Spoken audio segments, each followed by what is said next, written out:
If you look early on in early wars in American history, Revolutionary War, the War of 1812, um, soldiers fought in a primitive fighting style where basically they lined up in lines and they shot bullets at each other with primitive muskets that were inaccurate.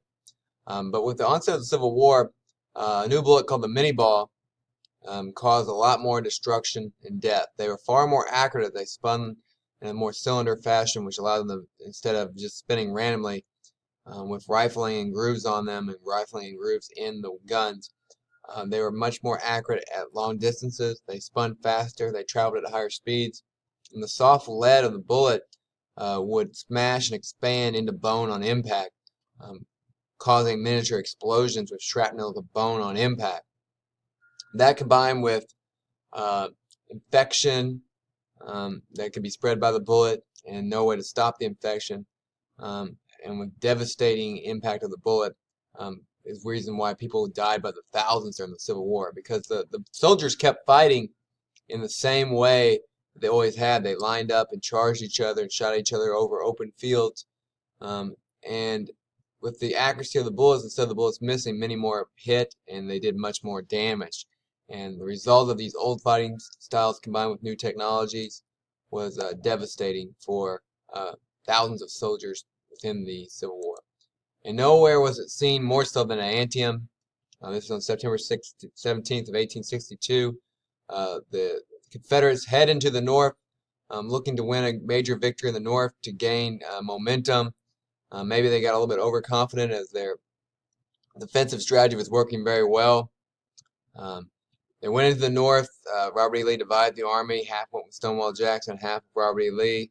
The army divided. The plans were at Frederick, Maryland. The Confederates left their plans at a camp, and the Union found out where they were and what they were doing. However, General George McClellan was overcautious as usual. He did not act in time, and the Confederates were able to reunite their armies.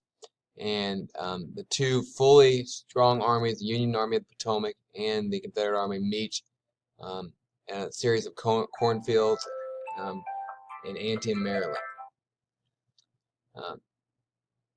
Antietam is forever known as the deadliest single-day battle of the entire war and the deadliest single day in American history. Over 25,000 casualties between both sides. The fighting starts out in the morning in the cornfields, advances to a bloody sunken road where thousands died on both sides, and ends up in the afternoon as both sides fight to cross the creek of Antietam Creek.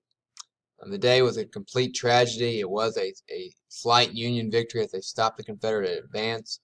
McClellan makes another mistake. He left thousands of soldiers in reserve. He could have used them to crush the tired and weary Confederate army, but he did not, thus prolonging the war. But Antietam is a real tragedy.